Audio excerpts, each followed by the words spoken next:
Welcome to The Choice to Grow. I'm Scott Schwenk. Through these dialogues, we'll explore fresh perspectives and discover practical tools for navigating a thriving life that adds value wherever we are. I'll introduce you to innovators and creators from across our world who embody what it means to cultivate growing as a way of life. Let's prepare together. Take a deep breath in. Hold the breath briefly as you soften your shoulders and soften the soles of your feet and palms of your hands. Then exhale like you're releasing tension and setting down a heavy burden from every cell. Now let's dive in. Welcome back, everybody. I'm super excited to introduce you to my next guest, who has become a friend, a mentor, and really a teacher in a lot of ways. This is Suze Yalof Schwartz. Suze Yalof Schwartz is the founder of the world's first drop-in meditation studio. She's the founder and CEO of the Unplug Meditation App. Now everybody gets to meditate with the studio all over the world, any time of the day, in all different ways, whether it's to sleep, whether it's to wake up, whether it's to find your joy, whether it's for abundance. There's a meditation for everything, down to the shortest possible meditation you could imagine. So, in addition to this, she's the author of Unplug. It's a simple guide, it's a book, simple guide to meditation for busy skeptics and modern seekers. Anybody out there a skeptic? In 2012, Suze learned a 3-minute meditation that changed her life forever. We're going to find out what that is. Prior to this, she was a fashion editor and makeover guru working at Vogue, Elle, Claire and Glamour Magazine, with regular appearances on Good Morning America, The Today Show, CBS Early Morning Show, and more. Once she discovered meditation, she was determined to keep doing it, but could not find a place to learn and practice. After taking hundreds of hours of classes, reading every book possible, and listening to podcasts and lectures from the world's most famous meditation teachers, Suze realized that meditation needed a makeover. Who better but Suze to do this? And she was the one to do it. So Suze's mission is to make meditation simple, accessible, powerful, and interesting enough so that everyone will want to practice it and experience the benefits for themselves. Just a few more words from my experience of Suze. Suze can do more things in a day than most people could ever get done in a lifetime. I don't know how she does it, but I think in part it's because something I didn't yet mention. She's a mother of 3 extraordinary young men, gentlemen who I'm certain are already making a difference in the lives of everyone they know, simply by being raised well and knowing how to show up as their authentic self. So without further ado, with so much joy, Suze, welcome to the show. Thank you so much, Scott. And as you were reading that, I have to say, I remember when the universe, and this sounds very woo-woo, sent you to me and you came to Unplug and you're like, I don't know why I'm here, but I was sent here. And I just felt like, how lucky was I that you were sent to me, and I was smart enough to say, let's go. And you really helped me launch Unplug in the early days before we even opened. It was so amazing too, because I had just come out of a really intense sort of dark night of the soul. I was really successful at what I was doing in a lot of different ways. And then something happened that I didn't realize had really kicked my butt and kicked my confidence to the curb. So my phone stopped ringing. And so there was a period of a few months where I was like, how am I going to pay rent? Am I going to keep my car? How's this all going to go? And I remember sitting down in front of one of my altars and just going, you got to show me what to do. I don't know anymore. And this voice said one word: Lyft. I got up from my seat. I knew exactly what it meant. And I signed up as a Lyft driver. Ride sharing was brand new. Uber and Lyft were brand new. They were totally competitive with one another. And so for 10 to 20 hours a day, I was sitting in my car. At the same time, I started working with this tiny little book, literally physically tiny, called The Abundance Book by John Randolph Price. And in it is this 40-day prosperity plan. And there's these 10 statements, and you're supposed to read each one for like a day for 15 whole minutes as though it was already true. And then when you're done, have your notebook ready and write down anything that comes, like intuitive prompts, because they do. So when I didn't have writers, I was reading these statements. I ended up memorizing them. And then it was somewhere about 2.5 months when you wrote to me on Facebook. And you said, I've been watching your stuff. I've been following you. I'm really curious. I'm opening this new studio. Would you like to come in and meet? I'm interested in you as possibly teaching here. So that cuts into your story where I show up in the studio and it's beautiful. It's brand new. There's like, white walls and big white curtains, and it's super bright with the sunshine. And we sit down and we have our chat. And then you said, well, show me this breath work you do. And I take you through my playlist, and it happened to have Steely Dan. And you just lost it. You're like, this is so cool. This is exactly what I wanted. Because here's my rules. If you want to teach here, no flute music, no music that sounds like Take Me to India, no prayer hands, no Sanskrit, no namaste. I want the people that my husband works with in venture capital to want to come in here and meditate. So we've got to make this really, really accessible. And at first I was like, are you kidding me? That's like cutting the heart out of a body. How is it going to operate? I didn't say that. I kept it to myself, and I thought, you know what? This is a really good opportunity for me. I've had this reboot with the driving the car. Things are opening back up. Let me do things in a new way. Let me find out, what have I really learned? What have I really learned that's not just information, that could be actually transmitted without using special words or special gestures? And so for a couple of years, I really went for it, and I really learned so much, including being gifted some trainings with you, like the media training you gave us as teachers. I will never, ever forget. I've passed 2 of the tips on to everybody I've ever talked to who's going to be on camera, who's terrified, which is most people. So yeah, you came into my life at the perfect moment. And it was such a boost to my life at that moment to have somebody so strongly believe in me who didn't already know me. And you were such a superstar at the studio. I just want to tell your audience who might not know that Scott actually taught at Unplug. He was trained by David Elliott, and he was such a rock star that his classes sold out every single time. One of the big devastating losses, and what happens a lot at Unplug, is that the superstar teachers just end up spreading their wings and flying. And I love it, but I also get sad because just I'm so lucky that you graced our studio for as long as you did, and that you're actually on the Unplug app for me to be able to share you with the planet. And a lot of people have discovered you through our app. And I just feel grateful. Well, I look forward to continuing to collaborate. I look for ways. I reach out to you from time to time, because one of the things I see in the world that's a real opportunity is for collaboration. Like recently, I interviewed or dialogued with Tracy Stanley, who also was teaching at Unplugged for a while. Mm-hmm. And one of the things Tracy said is like, well, can't there be 2 or more teachers of Tantra in the world? Like, does it have to be a competitive model? Like, why can't there be more than one person who brings their own flavor? And then this really important opportunity, I think, for humans, which is to learn how to collaborate. Like, we're the only species that I know of that doesn't collaborate with its environment. Mm. And that's the fear. I've just finished recently Napoleon Hill's book that was suppressed while he was alive, called Outwitting the Devil, talking about Napoleon Hill. For those of you who don't know, was one of the early writers in the 1920s around the Depression of how to increase abundance, particularly focusing on financial abundance, by changing our thoughts and changing our way of being. And this book talks about the main things that get in the way are drifting, the mind drifting into all sorts of territories that drop our energy, and fear. And one of the biggest fears that a lot of us have had and had to overcome, because we've been trained into it, is this fear that the competition is going to swallow us whole, and the idea of even competition. What have you seen in terms of, like, all these years with Unplug, how collaboration can really go well?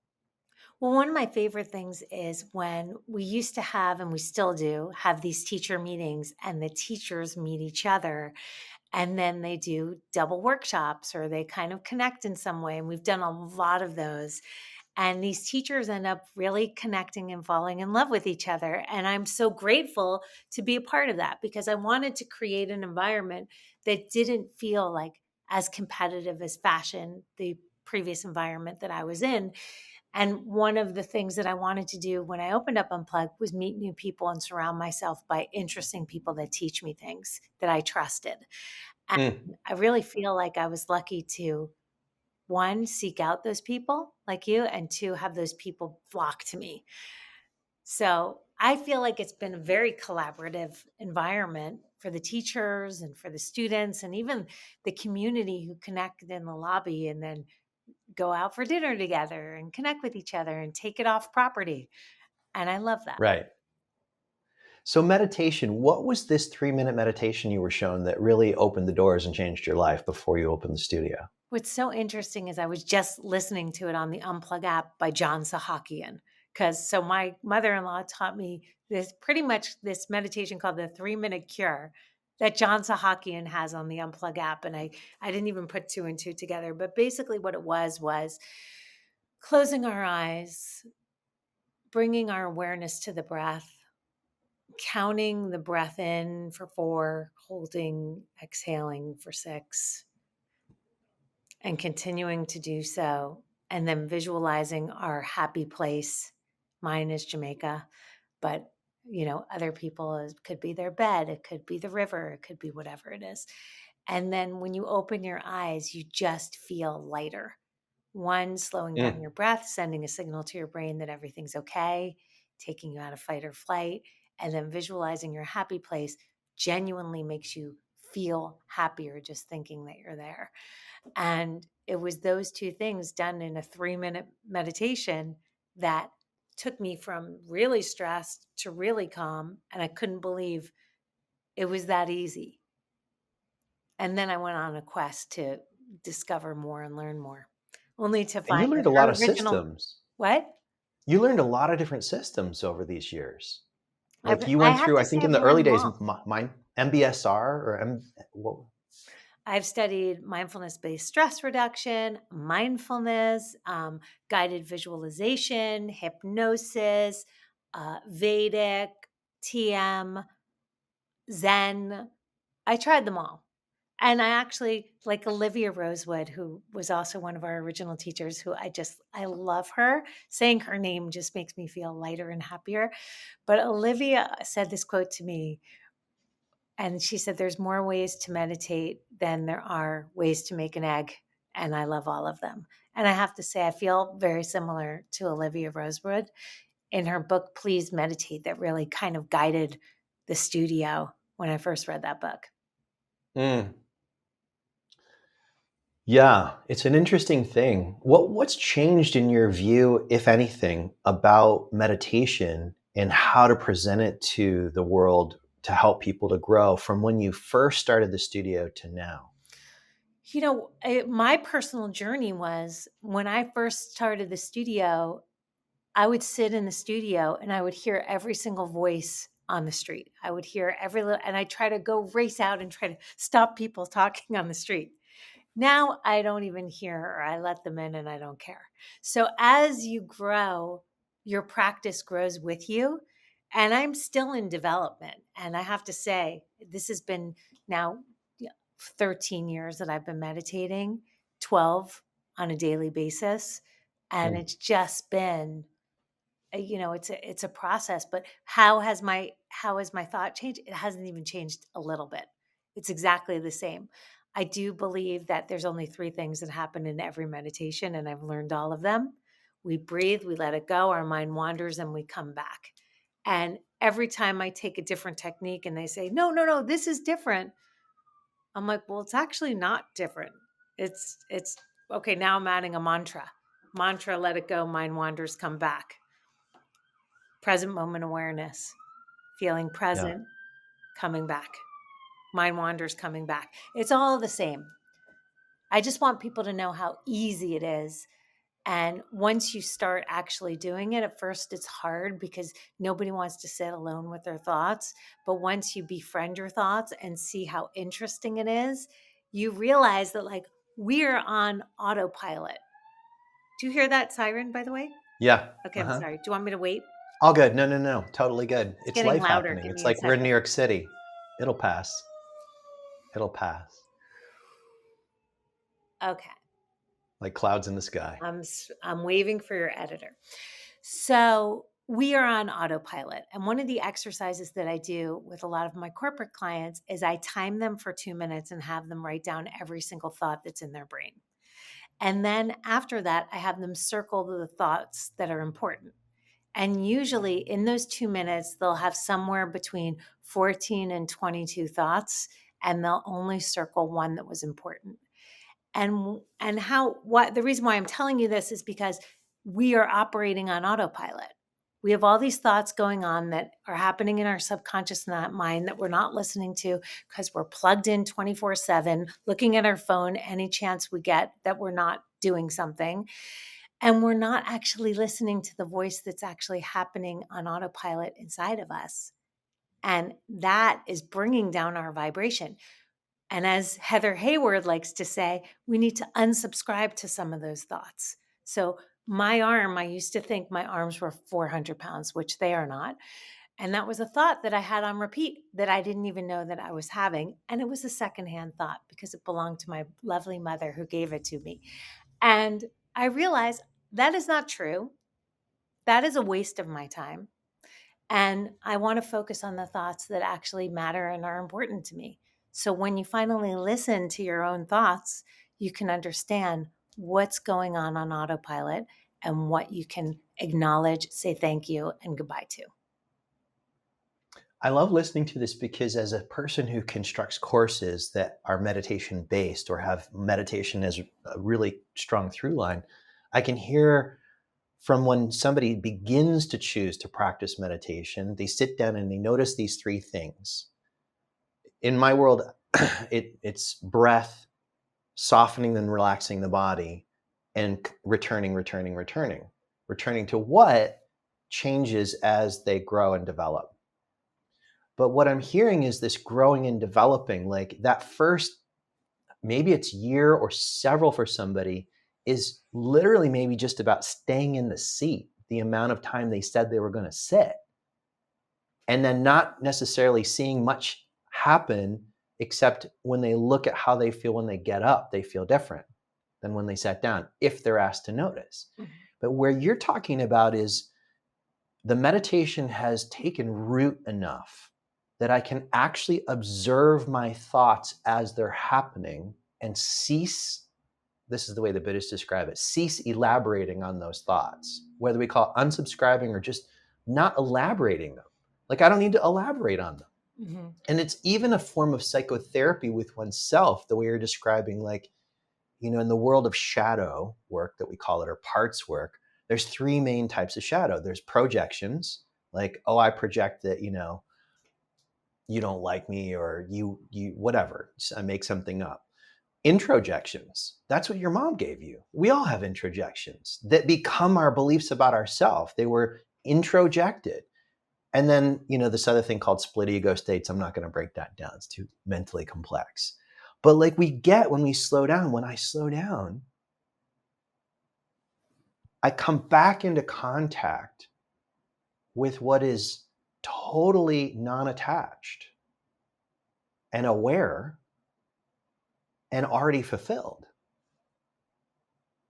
And the more contact I have with that, then it's easier to spot those things that are like, say we're cleaning a house. It's easier to see where the dirt is, mm-hmm. where to clean, mm-hmm. without judging the dirt.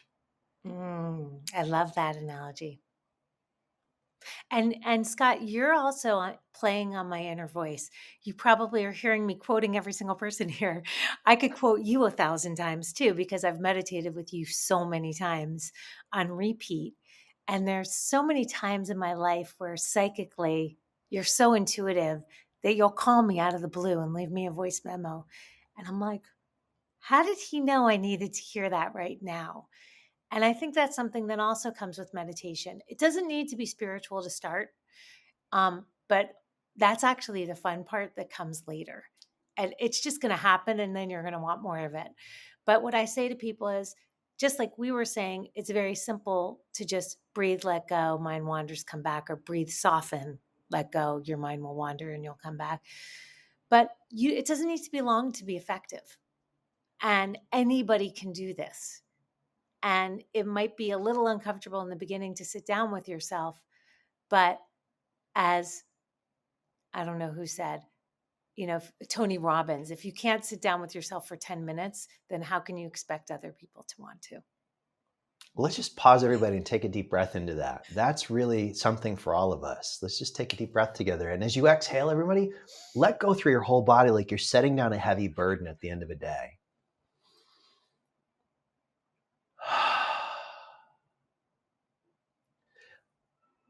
I imagine you've had people say this to you, Suze, at points, or to the teachers. I've certainly gotten these comments from time to time from folks writing into me saying, I thought meditation was supposed to make me calm.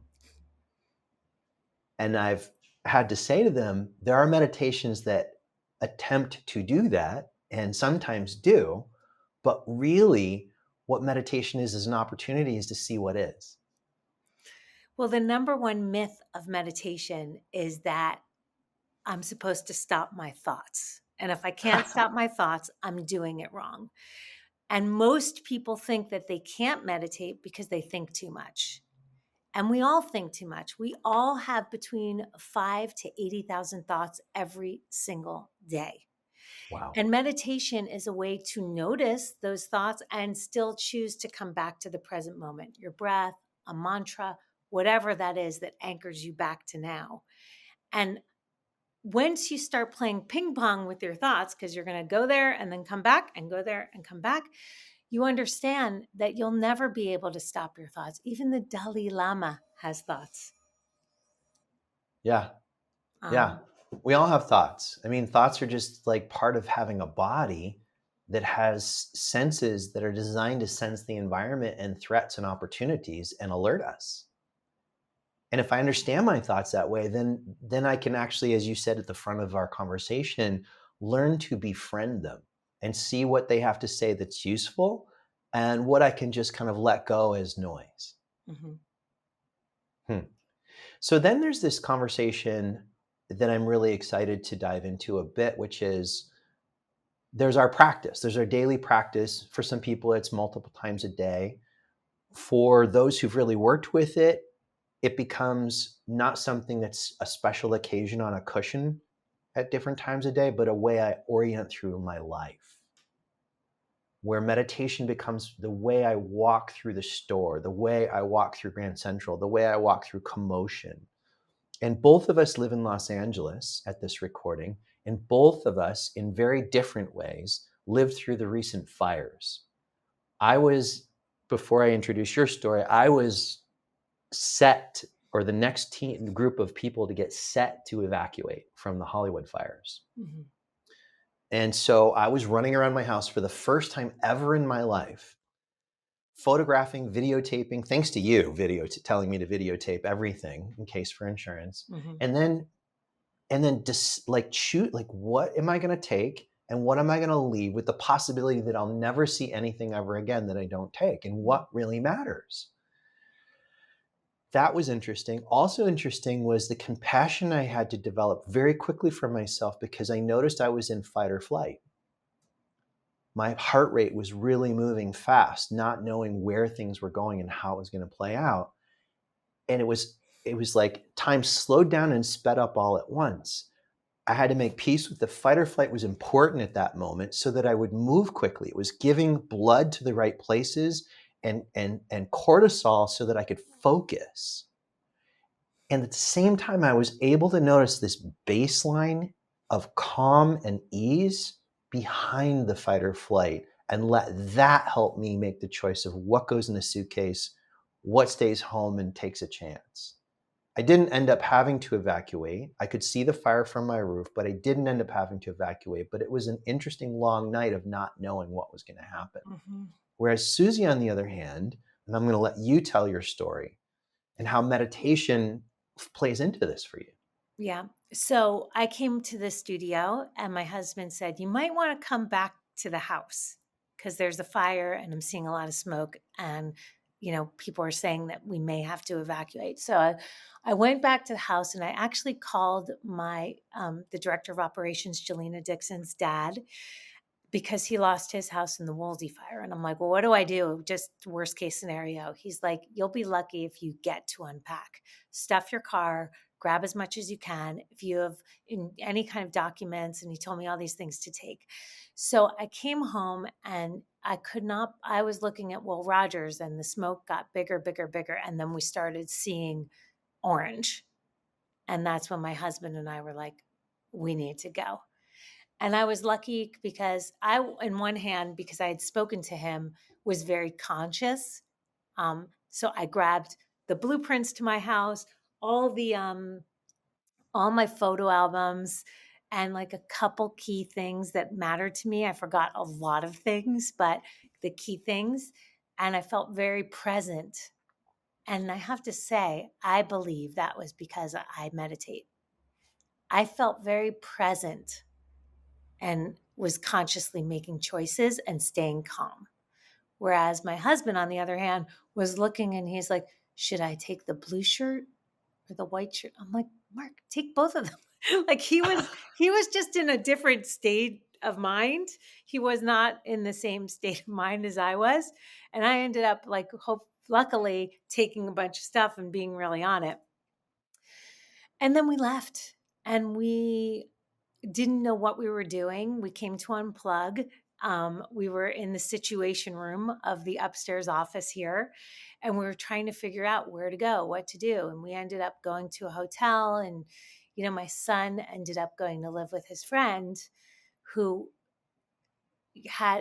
they lost their house immediately. They had no time to take anything. They just had to go. It was like they were home and it was like life, get your life and get out, period.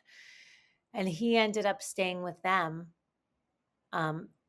First staying with us the first night and then staying with them afterwards because her husband is a doctor, and they ended up getting a house the next day. Wow. Wow. Wow.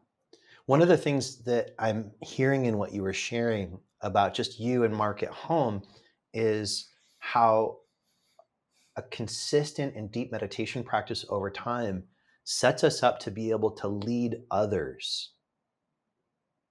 to actually be a force that can compel and attract and lead people in a direction that's beneficial. What's your experience of that? Like, what have you noticed about your capacity to lead with less force and more energy? Well, I wanted what happened to me immediately to not happen to people who were still in harm's way with the fire. So I immediately said, okay, everyone, this is what you need to take if you're, the fire's near you. And a lot of people saw this video that I did and it really helped them do the exact same thing. So I immediately wanted to share the wisdom that I got from Jelena's dad and that I experienced firsthand because my house burned down the next day, and share that. And then afterwards, there were other little things that happened where you need to kind of know what was in there, what was the cost of everything. And I was kind of sharing my journey as I was going through it. I was very present during my journey. On one hand, I was also in shock. On the other hand, I was present and wanting to share. But I felt intrinsically that it's just stuff. My family Right. was alive. I was alive. That is honestly the only thing that, it sucks. Having your house burned down by a fire, I'm not going to lie. It's a pain. It's horrible. We lose a lot of memories. We lose a lot of stuff. But the one thing that actually matters is life. And all my friends, and I had hundreds of people that I know whose houses burned down in the fire, we all lived. We all survived. This is something money, whether you have it or not, can actually fix. Death and illness is something that money cannot fix. Those are real problems. This is a problem, and I'm not going to, everyone's experiencing it in their own way. But the way I experienced it was I was alive and I was grateful for it. How have you used your practices to actually meet and welcome the experience of grief? Well, I don't welcome grief. Okay. Grief is something that is unwelcomed. I wish I Oh, never had to experience grief. Grief is awful, and I grieve for anyone who's grieving. because stuff has grief too. Like we talk about stuff, and some people were saying, I think in a way that other people couldn't hear, who were losing things. Oh, it's just stuff. But like, for Right. example, my mother, before she died of cancer, spent an entire year crocheting me a blanket that fits Wow. over my huge bed. Yeah. She's not in a body. That's one of the most tangible things I have Mm. connecting me to her. Yeah. She sent it with a note in a big box right before Christmas saying, if you ever miss me, if you ever feel sad, if you ever feel lost or Mm. lonely, wrap this around you and feel like I'm wrapping my arms around you. Mm. And I do that so many times. There are Yeah. so many times. If something happened to that blanket, I would know that it wasn't going to destroy my memory of her, but I would grieve. And I would Mm. want to give myself room for that kind of grief. That some things, while they are literally just a thing, the association that we form. Like I saw something the other day about people who've raised a pet, that this, and I believe this is research based, the loss when that pet dies is just like the loss of a child. Mm. And people who haven't gone through it don't know that. So it's interesting to me to, like, I've had to really learn through my practice not to go into toxic positivity and how to actually meet things that feel uncomfortable or difficult in my thoughts, my emotions, and my bodies. That's one of the biggest gifts I feel like meditative practices keep giving me. Mm-hmm. Because Yeah. loss is natural, right? If you're in a body, we're going to lose. Every relationship we're in is going to end. Somebody's going to leave or somebody's going to die. Mm-hmm. Every single one of them. Mm-hmm. And stuff comes and goes, and jobs come and go, and friends that we love come and go. And like, I feel like this is a huge learning edge for us as a species, is to get intimate with how we meet loss. Yeah. Thoughts on that? Well, for me, I didn't grieve my stuff. I miss my house. I loved my house, but but we went into automatic fix it mode. Like, how we need to find a place to live. Where are we going to live? How are we going to do this? And it was a lot of that where I couldn't really focus on my life. And it was hard, but actually Pamela Rollins, who has Meditate with Animals, I love her, by the way. She gave me great advice during this time because she lost her house in the fire. And she said, don't screw up your protocol. Meditate in the morning and exercise so that you have at least those two things. And I'm grateful that I'm not a big drinker, because I could have lowered my vibration, but instead I ended up raising my vibration, raising it in a way that, one, I not only meditated every day, I didn't lose my practice, but I added on the working out, which is her practice, which helped me a lot.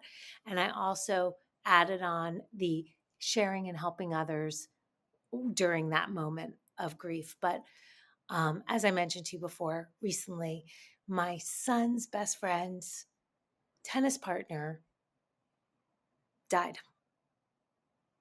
And that is a grief that you feel for the mother, that you feel for your child, that you feel for everyone. And that hurts. And Yeah. there's no fixing that. No. It just Well, I remember when hurts. we lost Jackson, who Yeah. worked at Unplug, who was an incredible bright light. Yeah. And just suddenly, like this fellow, like your Mm-hmm. son's friend, hit Was by a hit car, by a like drunk so sudden. driver.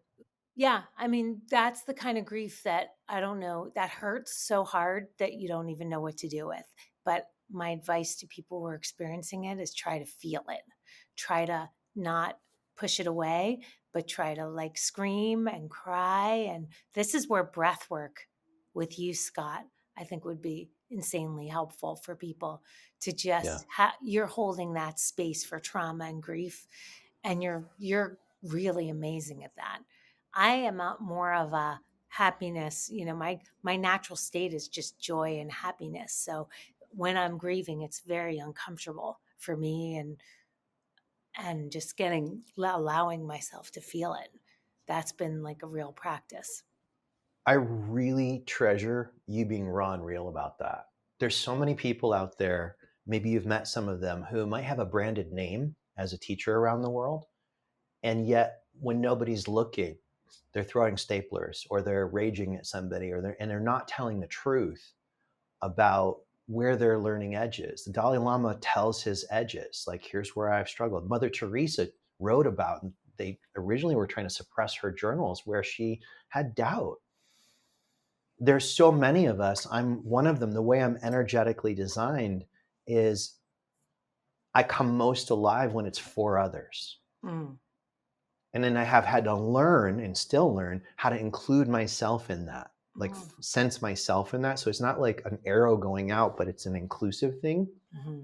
But like when I'm in a suffering, I know I'm just focused on me. And so the rocket fuel for my practice continues to be really choosing to feel, may this be of benefit to all beings without exception, including any who are actively suffering. And that when I suffer now, when I experience pain, like grief is one of the biggest ones for me. I've had one after another. Right before quarantine, my mom died of cancer. 6 months later, my father stopped speaking to me. He's a born again Christian and just can't be with that he has a homosexual son, and was getting really contentious, and then just cut me off 5 years ago. Sorry. A couple years into that, my favorite person in the whole wide world, who was a second mother to me, teacher, mentor for 28 years, Sally Kempton, passed away. Yeah. I So it was like one after another. Yeah. Yeah, I remember bringing her to the studio, and then all these friends who lost everything in the fires. Like, you feel all this. So I've had to learn to get friendly with discomfort and not make it mean something it shouldn't. Like, it's just energy, and if I can just be with it the way you talked about, I've noticed, at least for me, that grief is one of the most challenging things that actually I feel is beneficial, because it shows me an intensity of love and how much I love. And if I can be with that, it's actually a very intense, sometimes excruciatingly intense form of love. I notice I actually soften in front of grief. So I feel like grief has become one of my ferocious teachers. And when I fight it, it seems like nasty, like my images of the goddess Kali, with like gnashing teeth and blood dripping and, ripping things apart. And it feels like that. But when I really soften and surrender and put my head on the floor to the grief or to whatever's showing up, suddenly this, what seemed like a ferocious goddess, is suddenly the most intense form of motherly love, guiding me to being the best person I can possibly for myself and the world. And I do think it's a teacher. Grief is your teacher. I think all of these, there's a guy, Brian Johnson, who wrote the book Arete, and who owns Heroic. Known Not him the Brian forever. Johnson. Helped him fill Zods, his first social media platform before Facebook came out. We had Zods. He's like in my head too. I love him. But he says, ohms, obstacles make me stronger. Practice your ohms. Obstacles make me stronger. And I do believe that. I think grief is a teacher, the teacher we never wanted, but a teacher nonetheless. And one of the things that I realized on the Unplug app, we did not have a meditation for the loss of a child. And I asked David G to do that meditation for me, and so I could send it to my friend. Because actually in the teacher training program, we've had a lot of people who've lost husbands and lost children, but I never really felt it like when you feel it firsthand. And I do think now I'm kind of embracing more real things. So it took me 12 years, as you say, how have I grown? 12 years to kind of be comfortable with things that are insanely uncomfortable. That I want to triple click under that, to become comfortable with things that are insanely uncomfortable. I mean, never in recorded history that I know of have so many of us been able to know what's going on all over the world in very many places all at the same time. And I don't think that there's necessarily more violence and destruction. I think we're just more exposed to it. Mm-hmm. And most of us have not been shown how to process tension, contraction, and difficult emotions. We just haven't been shown. And we didn't learn how to even yet regulate our own nervous system when we're off center. Mm-hmm. So the opportunity to meditate is so much more than just simply like something to do on a Sunday. We need to do Like it it may just save 365. life. It may save lives. I mean, so many people have said meditation saved my life. Mm-hmm. Yeah, I hear that every day. And I believe 365 is the key, to do it every single day, even if it's a minute a day. And it doesn't have to Yeah. be my practice or your practice. It can be whoever is listening, your practice. Maybe you just want to breathe in stillness and silence for a minute. Maybe you want to Yeah. be guided by a pro. Whatever works. Well, at some point, I'm curious your thoughts on this. I feel like at some point, as the meditation journey takes off for a person, they start to notice, oh, I can observe my thoughts and emotions as they're happening. I'm not my thoughts. I may get lost in them. As that starts to take off and there starts to kind of become more of something I walk around being aware of, there becomes a time when a person is ready to go deeper with a teacher. Mm. What have you noticed about selecting a trustworthy guide? Well, I only hire, in my opinion, the best people to be at Unplug. As David G says, it's like the Carnegie Hall of meditation, Unplug. So I think, obviously going with the teacher who knows, I say to everyone, there is the one thing about meditation is the older the teacher is, the better they are. Why? Because the longer they've been practicing and the more wisdom, life wisdom they have. I genuinely believe that. I think the more you do it, the longer you've been doing it. I mean, you've been doing it a lot longer than I have. If I want to dive into breath work, you're the guy I would go to. If I want to go deep into meditation, you would be someone I would turn to. David G, for me, has been someone who's been, taught me so much that his voice is my inner monologue. My mother's voice, who I love to death, is no longer my inner monologue. It's David G. And I'm grateful for that. So he and I do teacher training where we go for 6 weeks together and we dive deep. And I've met people from all over the world who've done it with us. And I learn something every single time. So sitting in stillness and silence and going deep and talking to people on a deeper level is the thing I cherish the most about Unplug. What would you say the secret sauce is in 6 weeks of training? Obviously, people could focus on gathering information, and I'm sure there's a ton of really good information, science-based information, Mhm. David G's experiences, your experiences, but like, what is the thing that's actually setting somebody up from day one to the end that's actually something they can share that's not information? What's happening? I love that because the first 5 weeks you're learning so much, everything you need to know about meditation. But week 6, which is the week we're live together on Zoom, is the best week because you're teaching what you learned. So we believe that if you're going to be good at something, you need to learn how to teach it. And Hmm. we actually do breakout rooms and they start teaching one-on-one and they have imposter syndrome. Who am I to teach meditation?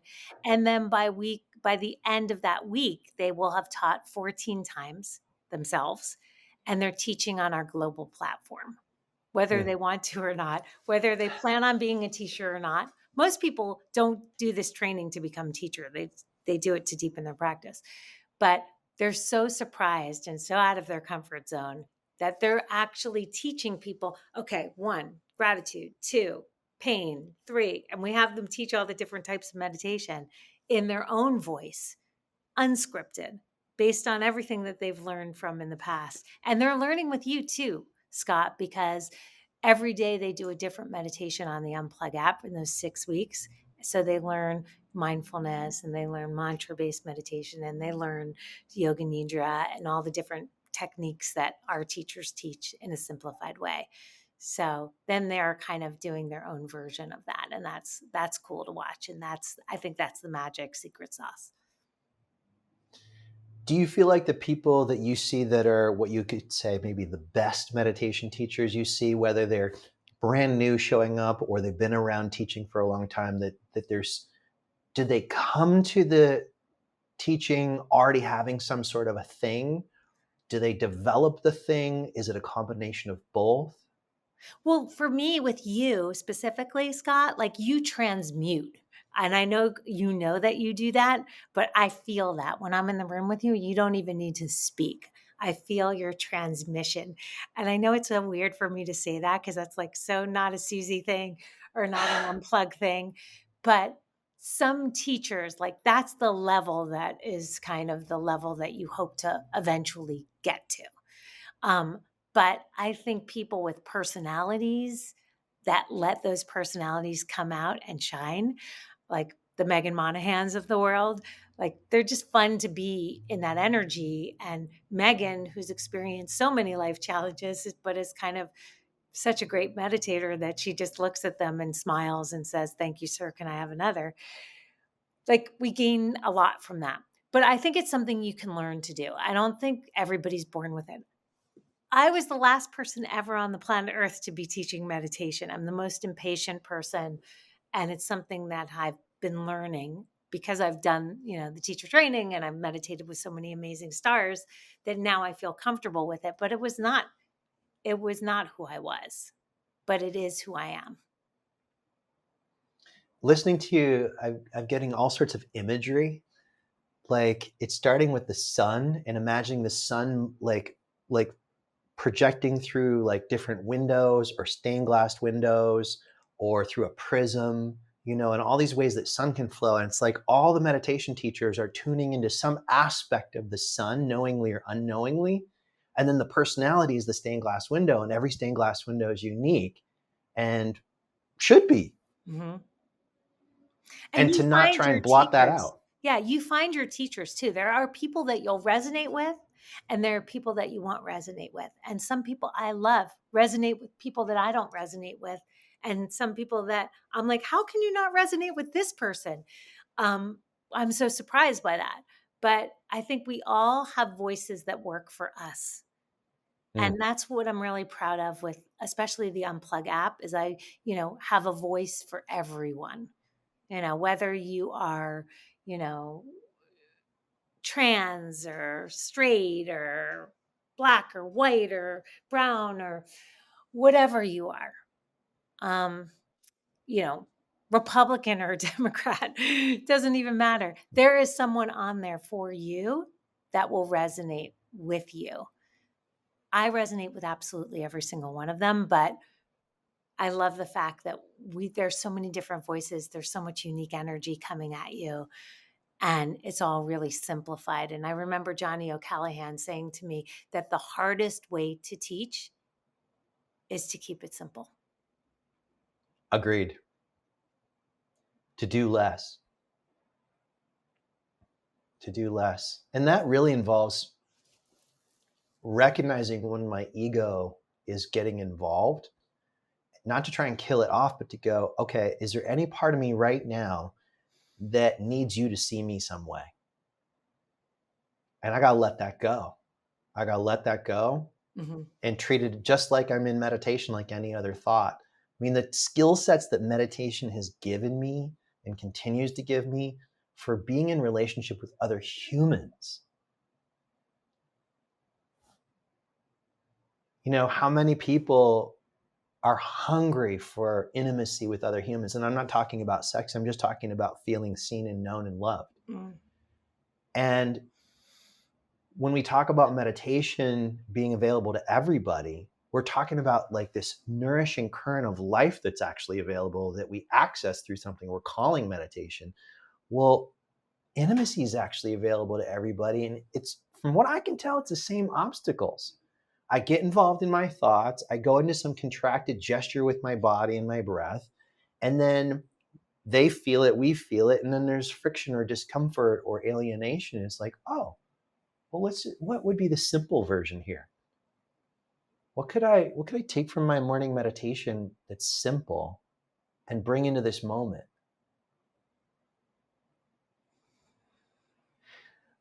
I'm curious, you talk a lot in different ways, but the same thing about your ability to, whether it's appreciate all the different meditation teachers and get something.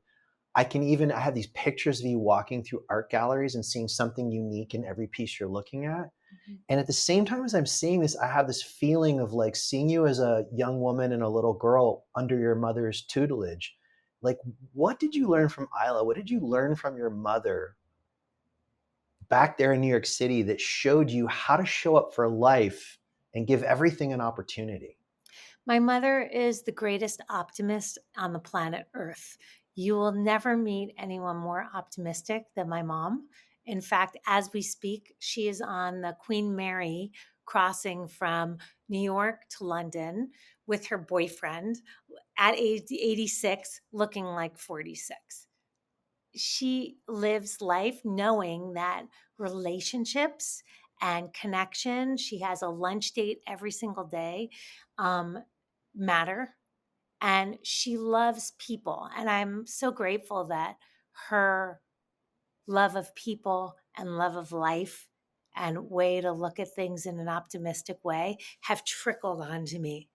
Like I've I've gotten my mom is amazing. She drove me crazy when I was in high school, like anybody else. But Right.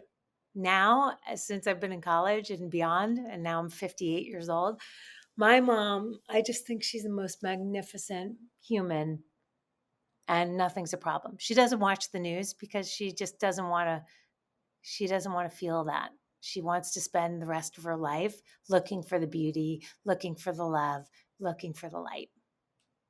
I see that as a huge contribution. There are people who are able to follow all the different news channels in a useful way and do something with it. I realize that's not my job. And it's not my job on social media to tell people what to think. My job is to grow and then help the willing to be able to think with wider perspectives. That's it. Yeah. And then and as I like to say, work with the willing. Work with the willing. Yeah. So your kids, what have you learned about meditation being a mom? As my kids call me. What have I learned about meditation being a mom?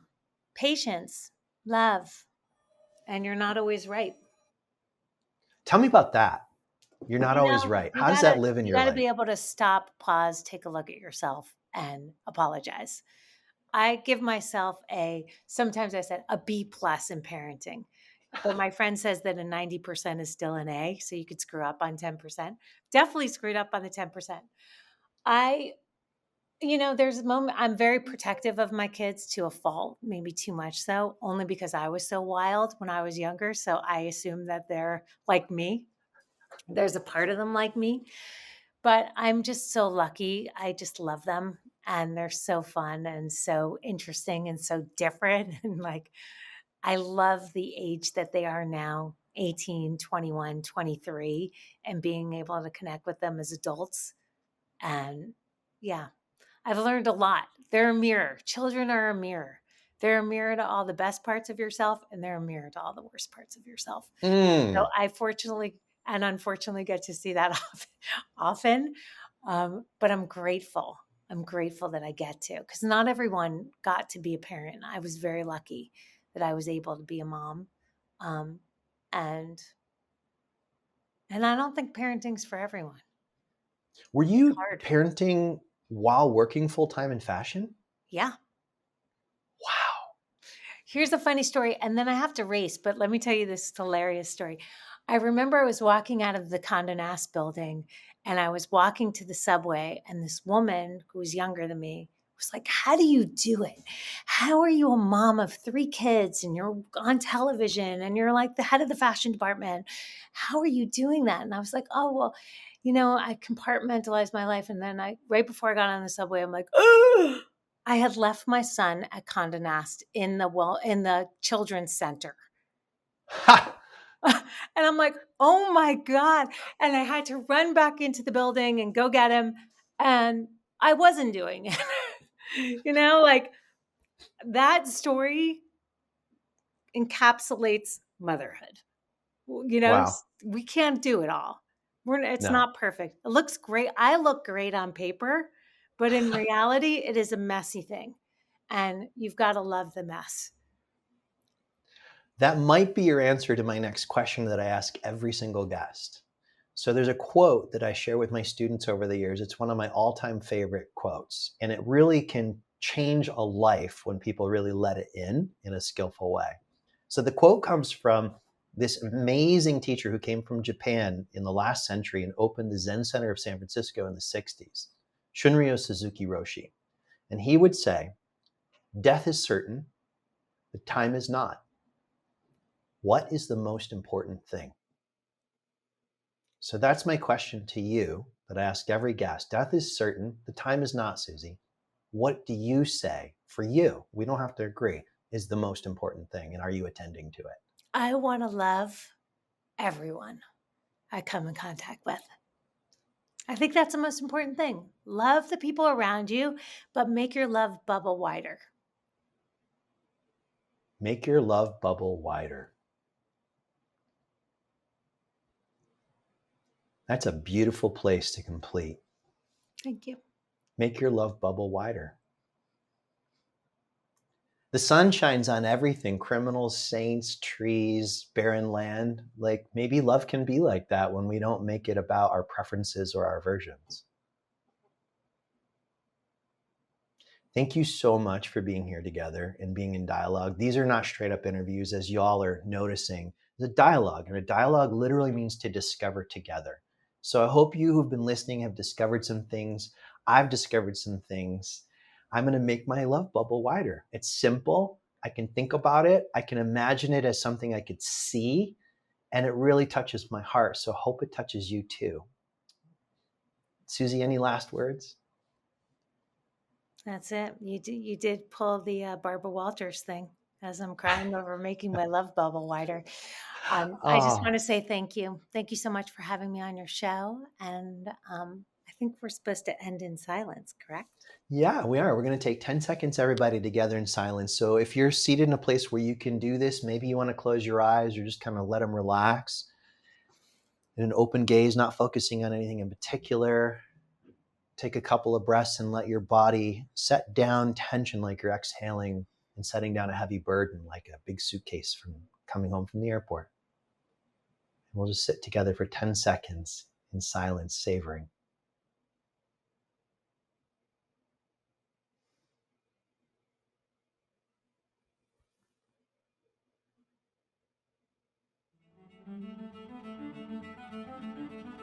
Loving the episode?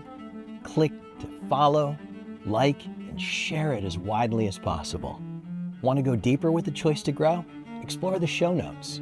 You'll find links there for going deeper with our guests, as well as how to work with me in the work of waking up, growing up, cleaning up, and showing up. Thanks for listening. Can't wait to join you in the next episode.